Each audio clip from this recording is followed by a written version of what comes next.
ছাদে আমার গাছে লাউ ধরেছে। আর টমেটো গাছটা যে কি পরিমাণ টমেটো হয়েছে না দেখলে বোঝা যাবে না। মিনিমাম 10-12 কেজি পর্যন্ত খাওয়া হয়েছে টমেটো। বাবা গো, ছোট একটা গাছ থেকে, বেগুন গাছ থেকে আমরা অনেক বেগুন পেয়েছি।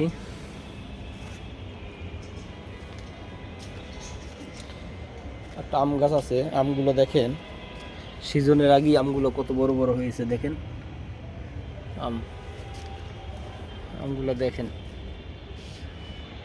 আমার গাছটার আম গাছটায় আম হয়েছে, ছাদের গাছে মোটামুটি ভালো আম ধরেছে। 4-5টা আম কারা জানি ছিঁড়ে ফেলছে। দেখেন এখানেও আম আছে। মাশাল্লাহ মাশাল্লাহ। এই টমেটো গাছে টমেটো হইতেছে, এটা থেকে টমেটো পারা হয় নাই, কিন্তু আগের যে টমেটো গাছটা দেখালাম প্রচুর টক, মানে টক যারা বেশি পছন্দ করে ওই গাছের টমেটো হয়তো তাদের কাছে ভালো লাগবে। ছোটো একটা গাছে অনেক টমেটো। আমার ওয়াইফ এগুলো নিয়ে অনেক পরিশ্রম করে, তার খুব শখ ইচ্ছা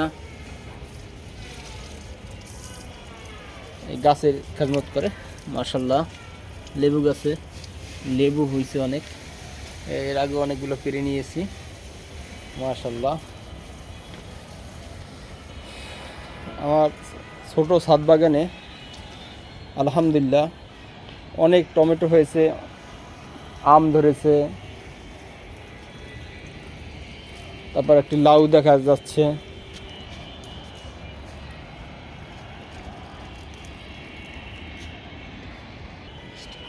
আমার গাছে মিষ্টি কুমড়া হয়েছে, এই যে দেখা যাচ্ছে মিষ্টি কুমড়া, সেই মিষ্টি কুমড়াগুলো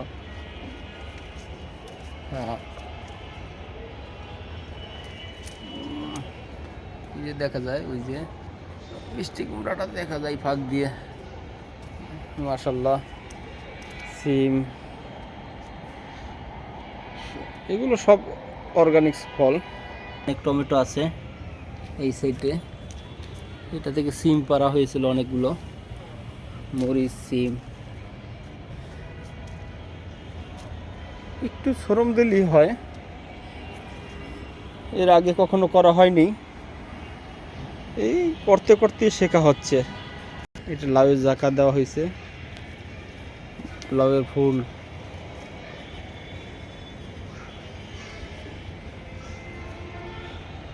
টমেটো এখানেও আছে, আপনি দেখলে বোঝা যাবে যে টমেটো কি পরিমাণ টমেটো। বেগুন, অনেক টমেটো, কিন্তু এই টমেটোগুলো অনেক টক।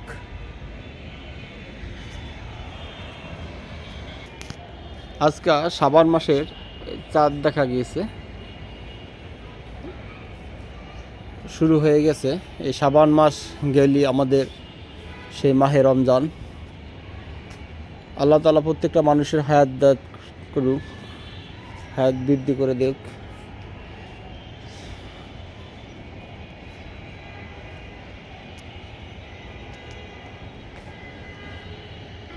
আমি পুদিনার শরবত খুব পছন্দ করি। পুদিনা গাছে কি পরিমাণ পুদিনা পাতা, মাশাল্লাহ। এখানে ছোট একটা পেঁপে গাছ দেখা যায়, পেঁপে হয় নাই, ছোট গাছ, পেঁপে ধরলে আবার দেখাবো। মাশাল্লাহ, আমগুলো দেখার মতো ভাই, দেখার মতো ছোট গাছ। এই গাছটা আমার ফ্ল্যাটের ভিতরে ছিল, পরে চিন্তা করলাম ফ্ল্যাটের ভিতরে রাখা যাবে না, ফ্ল্যাটের ভিতরে থাকলে মুকুল হলে এগুলো পোকা ধরে যায়, যার কারণে আমি ছাদে নিয়ে আসলাম।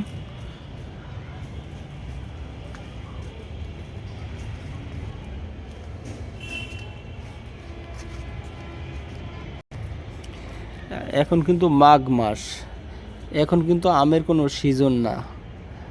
এই সিজন না থাকা অবস্থায় এই গাছে আম ধরছে। এটা হলো 12 মাসা আম গাছ, এটা 12 মাসই হতে থাকবে। মাশাআল্লাহ, দোয়া করবেন সবাই যাতে আমার গাছগুলো সুন্দরভাবে থাকে, অনেক অনেক বেশি বেশি ফল দেয়। তার জন্য সবার কাছে দোয়া চাচ্ছি, আমাদের সবার জন্য দোয়া করবেন। ভুল ত্রুটি হলে ক্ষমা করে দিবেন। আসসালামু আলাইকুম রহমতুল্লাহি ওয়া বারাকাতুহু।